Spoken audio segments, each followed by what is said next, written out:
y'all, Ranch Wife here again with the After Baby Undiet. This week I'm focused on trying to balance my love of food with just how much of it I eat. I actually love nutritious food, and if you put a bowl of hearty beef chili and a piece of triple chocolate cake in front of me, I'm gonna go for the chili 9 times out of 10. I think this makes me kind of weird among women. Anyway, the odds are probably just as high that I'm gonna go for the second bowl of chili.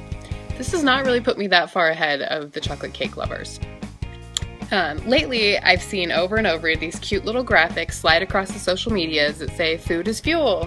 Well, yes, it is, but it's delicious, aromatic, mouth-watering, core-warming fuel. I love it, and some days mommying and working and ranching makes me really, really hungry.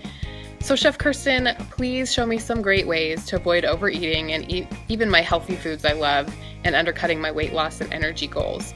I don't want to eat lunch and then want to go take a nap with a 2-year-old. Ain't nobody got time for naps. Nap time is far too valuable for being productive and doing what I think makes the grocery shopping trip with kids seem like recreation, and that's catching up on phone calls with other actual adults. So thanks in advance, and we'll talk to you later. Hey Bridget! Boy, do I know where you're coming from. I love food myself, so much so that I made a career out of it.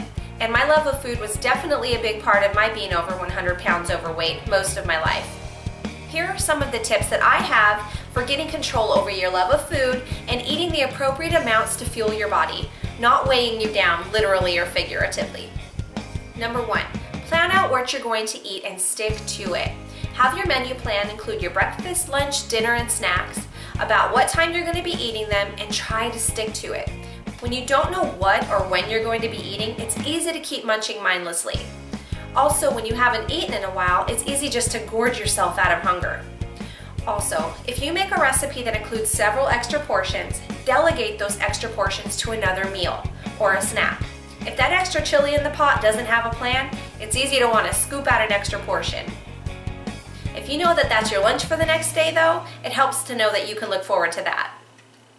When planning your meals, include protein throughout the day, not a huge piece of it once a day. Use your hand as an easy guide to portions perfect for your body. We are all different shapes and sizes. I cook for several of the Seattle Seahawks, and let me tell you, 4 ounces of meat is not going to do it for those guys. But for me, it's just about right. And likely, Bridget, you're going to need a little bit less than Rancher. For me, the perfect size of protein is about the size of the palm of my hand. For grains, what would fill my hand? Cheese or oil, about the size of my thumb.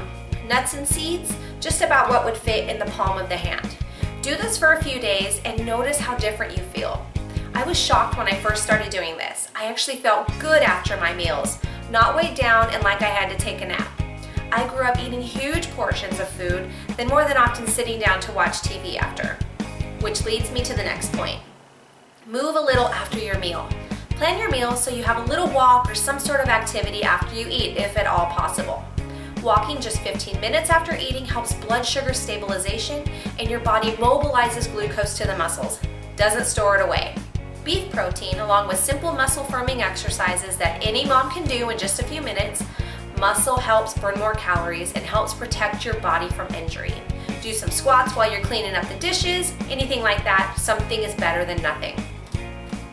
Finally, are you a big eater? Because I definitely am. I love to see big, satisfying meals. So in order to do this, I make sure my plate and meals are full of tons of vegetables. It bumps up the nutrition and portion sizes by adding tons of veggies.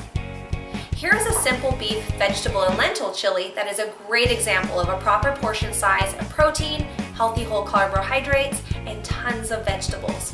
That allows you to eat a large, satisfying bowl of delicious, comforting chili that will give you energy to spare.